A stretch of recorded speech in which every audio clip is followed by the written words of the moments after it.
Inspector Lestrade, at once. Your name, sir? Dr. John Watson. He's expecting you, sir. In a way, I believe he is. Well, I'll tell him you're here, sir.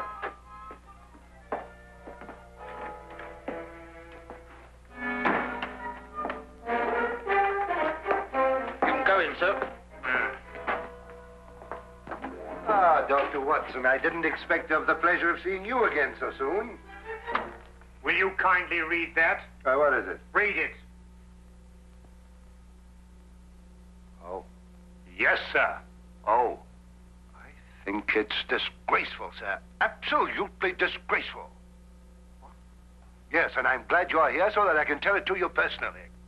Why, you and I both know that it was Sherlock Holmes who solved the Cunningham case. If it wasn't for his brilliance and his persistency, the facts would never have been brought to light. And I think it's scandalous, sir, that the newspapers should have given me all the credit and said so very little about his magnificent achievement. What do you think, Doctor? I absolutely agree with you. I'm glad you're on my side, Doctor. Why, of course. I'm so glad you've taken it that way. What does Holmes think? Oh, he doesn't mind. You know, he doesn't care who gets the credit. Oh, dear old Holmes. Such a modest fellow. Yes, well, look, you must give him my kind regards. Yes. And tell him that, although I know he doesn't think anything about it, I intend to get the newspapers to get the facts straight. Well, that's very good of you, Oh, Inspector. what's Holmes doing these days? Well, the last time I saw him, he was playing about with a lot of ink smudges and talking about the prints that fingers make. No. Good old Holmes. Always experimenting. Inspector Lestrade, sir. Yes, what is it? There's been a murder reported at the home of Lord Beryl. What, Lord Beryl of the Foreign Office? That's him, sir. I'll be right with you. Excuse me, Doctor. Yes, of course. Lord Beryl. This is going to be a tricky situation to handle, what with the Foreign Office and who knows what else. Yes. Can I be of any assistance? I don't think so, Doctor. Well, perhaps as a medical man, mind you, I don't know what to expect, but I think you would be of invaluable assistance. Say no more. Here's the address, sir. Your carriage is waiting outside. Oh, thank you very much. Perhaps you'd care to acquaint Sherlock Holmes with what has happened. Well, I don't know. I don't know myself what's happened. As you said, the people involved make this case rather delicate. Perhaps a little suggestion now and then might help facilitate matters. One never knows. Yes, you're so right. Take a message to Mr. Sherlock Holmes of 221 Baker Street. 221B. Yes, of course, 221B Baker Street.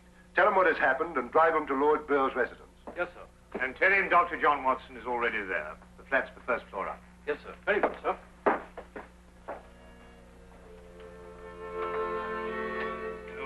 221B Baker Street.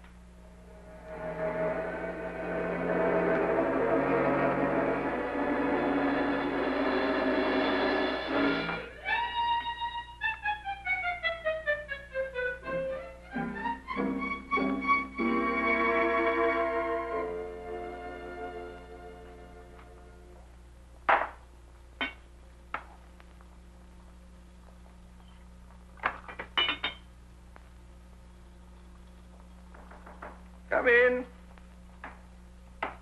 Excuse me, Mr. Holmes. Yes? A message for you, sir. There's been a murder committed at the home of Lord Beryl. Inspector Lestrade and Dr. Watson have already gone there. Thank you. Would you care to have some tea? Some tea, sir? Yes. Is that what you're making? Oh, come along. Come and have a look at this. I'm working on an extract from a special series of pygmy poisons. Oh, very interesting, sir. Tea? Well, yes, I don't mind if I do. You take milk? Yes, sir, please, sir, if I may. Splendid. Sugar? Thank you, sir. Where did I put that sugar? Ah, there it is. It's very for you. Help yourself. Thank you, sir. So.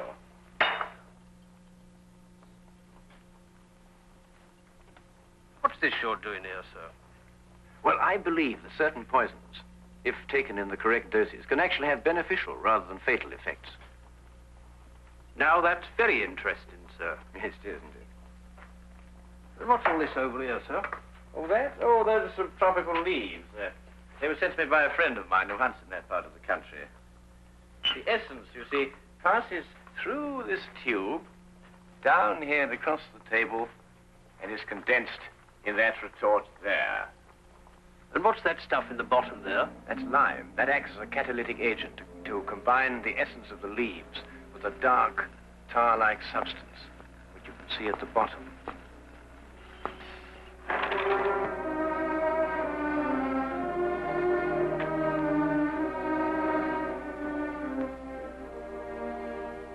Inspector Lestrade, I demand to see my wife. You've kept me waiting half an hour, and now I should like an explanation. Of course, you're entitled to one, sir. You know that Carl Oberstein was murdered in your study. I was informed of that, and it is a tragedy, of course. But I still don't see that that is... Lord Beryl, your wife has confessed to shooting him. What? That's why I couldn't allow you to see her. We were taking her statement. What does she say? Apart from the actual confession of murder, she refuses to say anything. You may go in now if you wish, Lord Beryl.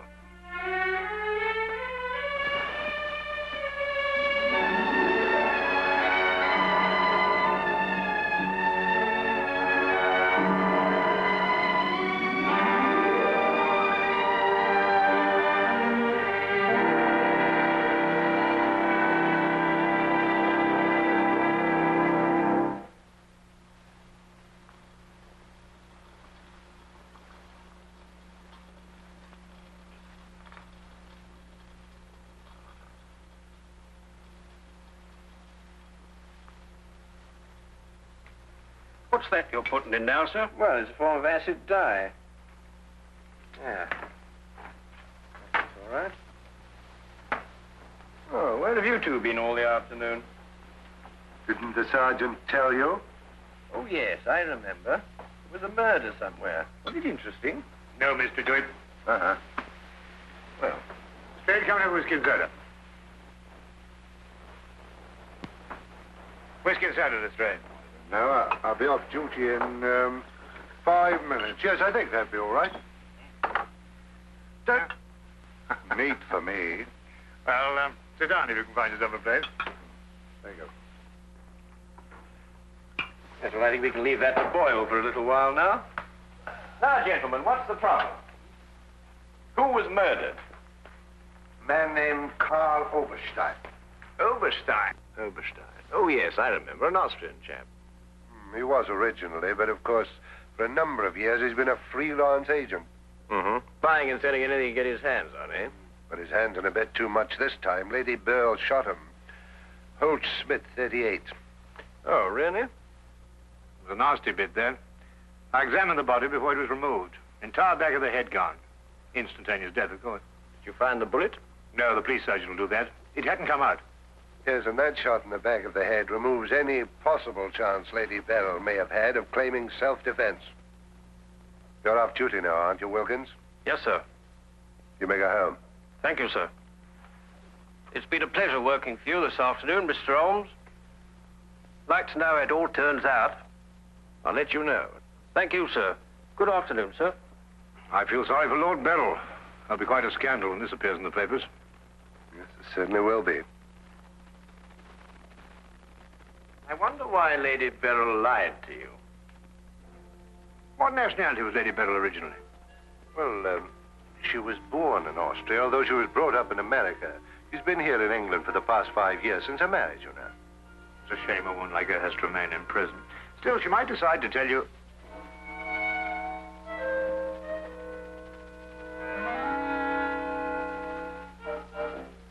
What did you say? I beg your pardon? What did you say just now? I didn't say anything. Oh, yes, you did.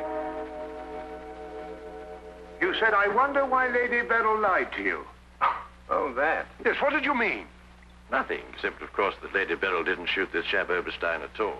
But she confessed to it. Nonsense. She didn't shoot Oberstein because Oberstein wasn't shot. His head was bashed in with a blunt instrument. The revolver you claim was the murder weapon actually belonged to Oberstein. She found it lying by his side and pretended she'd done it in order to shield her husband. She's no more guilty than you two are. Would you hold that like a good fellow, please? Would you please repeat that? Of course, it's as plain as a... Here, would you mind holding that? Oh, well, it's not plain to me. Well, you told me that Lady Beryl confessed to shooting Oberstein. But Oberstein wasn't shot. Just because you find a man with the back of his head shattered and a gun lying by his side is no reason to assume he's been shot. Thank you. You also assumed that the bullet had lodged in Oberstein's cranium because it hadn't emerged through the front. Now, any student of elementary ballistics knows that the greatest damage to the skull is on the opposite side to which the bullet entered. The point of entry is always clean. But the gun we found was an Austrian gun, and Lady Beryl is an Austrian. Now, there's a logical bit of reasoning for you. Would you mind holding that, please? Lady Beryl saw Oberstein lying there and jumped to the same conclusion we did. Well, Lady Beryl's innocent. Then somebody else is guilty. Brilliant. We've got to get back to the premises and re-examine them for clues. You come with us, Holmes. This nonsense can wait. Nonsense? Nonsense. Nonsense? Did you say nonsense?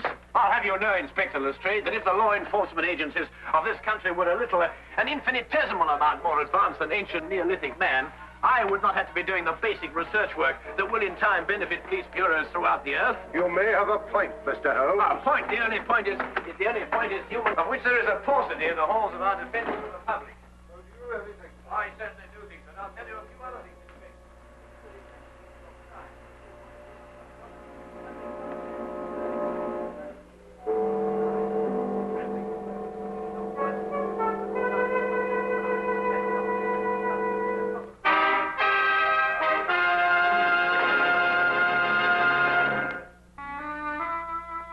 And now we return to the case of Lady Beryl. Yes. Is to be dependent 90% on a good memory. Details are straight. Those are the things. She's in here. Normally I'd detain her for confessing to a crime she didn't commit, but... Well, what with the Foreign Office and all that, I don't believe I will. No, Lestrade, you don't want to hold her. Much easier to solve the crime if she's out. Exactly. Inspector Lestrade.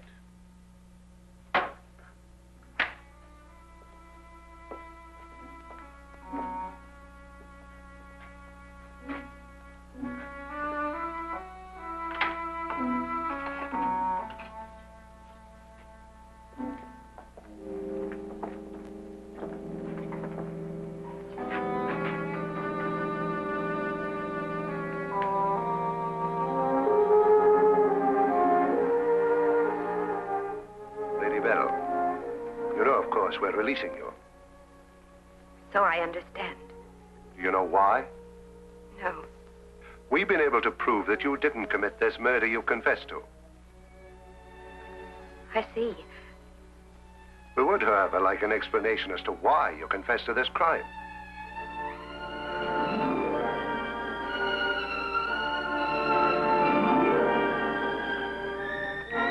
I prefer not to explain my actions, Inspector. You realize, of course, that your actions are in themselves punishable and that we could detain you. I see. You still prefer to make no statement? That is correct. Very well, Lady Beryl. You'll be released as soon as the formalities can be cleared. Thank you.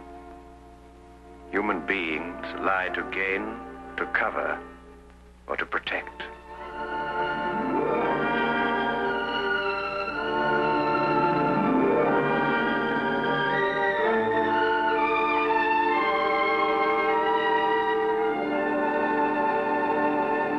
I don't know how to thank you, Mr. Holmes. Please consider me forever in your debt. Not at all. You're in the Foreign Office, aren't you, Lord Beryl? I am. Had you ever met Herr Oberstein before? I had. Exactly when? Last week. For the first time? And the last time. I see. I believe it was his habit to offer large sums of money to men in key positions for the information they may have had in their possession. I believe that was his habit, Mr. Holmes. Thank you. Oh, Lord Beryl, while your wife is on her way here, I wonder if I might look at the premises of the crime. Well, of course, of course. It happened in the study. With your permission. My house is yours, sir. Thank you.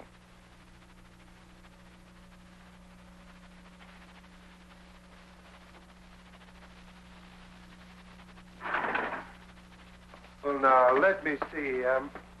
Carl Oberstein was lying about there. Of course, it's been removed. Yes, of course. I see you've cleaned everything up with your usual remarkable efficiency, Lestrade. Now, look here, Holmes. I didn't know there was going to be any mystery about this affair. Oberstein's head was here, Holmes. His feet were there. Thank you, Watson.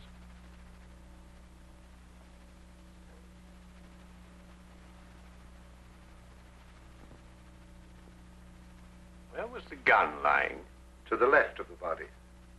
Nearer the head or the feet? Nearer the head. Was Oberstein face up or down? Face up. I had to turn him over to examine him.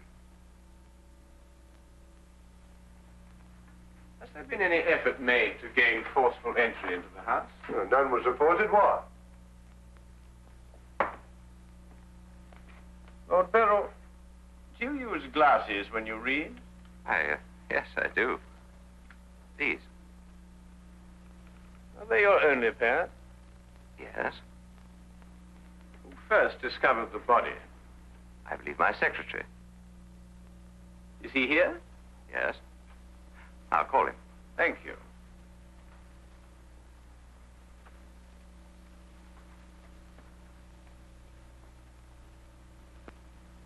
Lestrade, where was Lord Beryl at the time you estimated the crime was committed?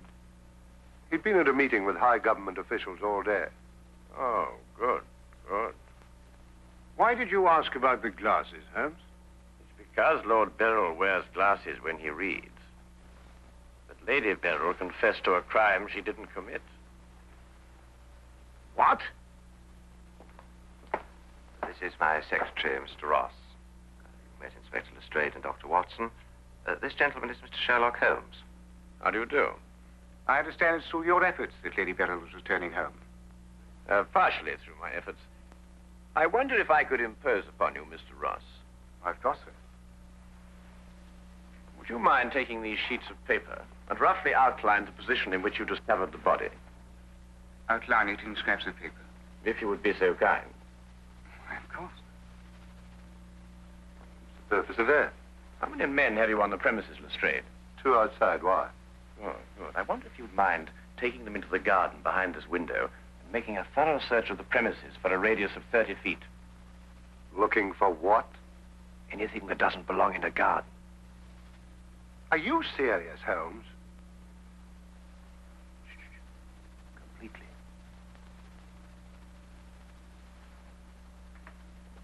Let's got him out of our way.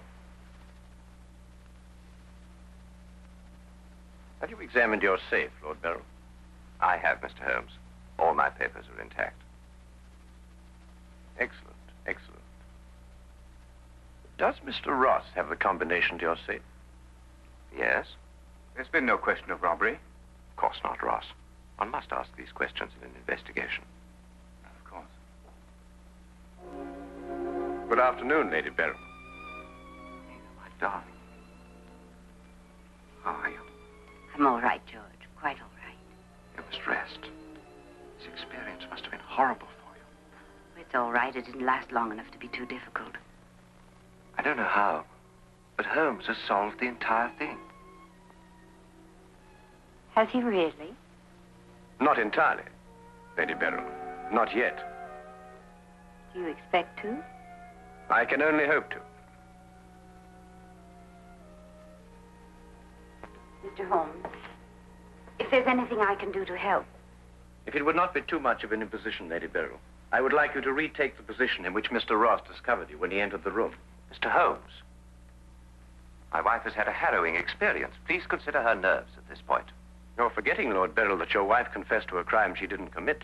The circumstances are somewhat exceptional. But if Lady Beryl would rather not... It's quite all right, George. Now, let me see.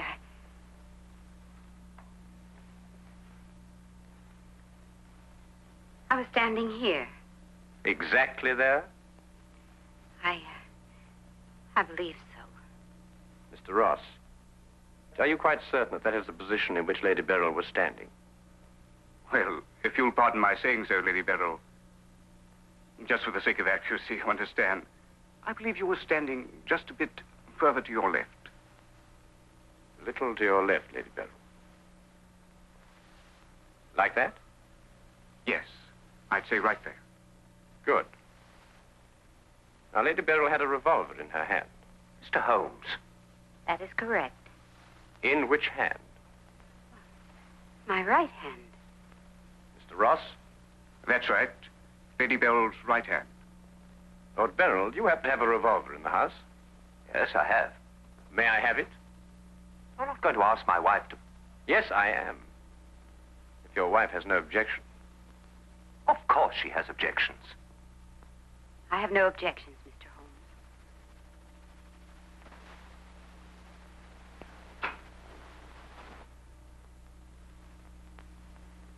Ah, excellent. A .38 caliber. You notice, Watson, that it's patterned very closely after the Schmidt-Holtz, the revolver in question. Lady Beryl, is that the way you held it? I believe so. Mr. Ross? Yes, it was like that. Mr. Ross, I'd like you to think very hard. A great deal depends on what you're going to say now. As far as you can remember, that was the position of Herr Oberstein's body? Yes. And where in relation to Herr Oberstein's body and Lady Beryl were the broken eyeglasses? Over there. There? Yes.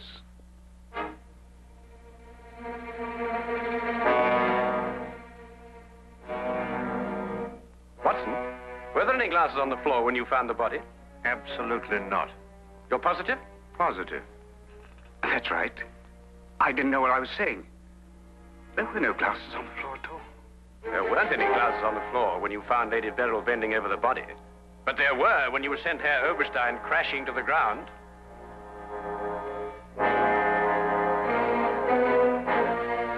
Before you run, Mr. Ross, look at Lady Beryl. I don't understand this, Mr. Holmes. Oh, very simple, really. Herr Oberstein approached you with an offer to buy Foreign Office secrets. You threw him out. Then Ross contacted him, prepared to sell him the secrets. Well, there's nothing missing from the safe. Of course not. If you sold anything, you'd have been found out. Herr Oberstein came here expecting to buy. You opened the safe, showed him the papers he wanted. He put his glasses on to examine them. And then when he paid you, you smashed his skull in. He fell, breaking his glasses. His revolver dropped from his pocket. Then you replaced the papers, pocketed the money, and left. It's a lie. Why, you filthy... The unfortunate point occurred when Lady Beryl discovered the body. You read the evidence incorrectly. I thought the gun was my husband's. Similar, but not the same. And the glasses. A very common variety of frame. You gathered up the pieces, except a few fragments, and threw the frames away. Yes. Then you lied to protect your husband. Yes. Nina. Brilliant, Holmes. Absolutely brilliant. Thank you, Watson.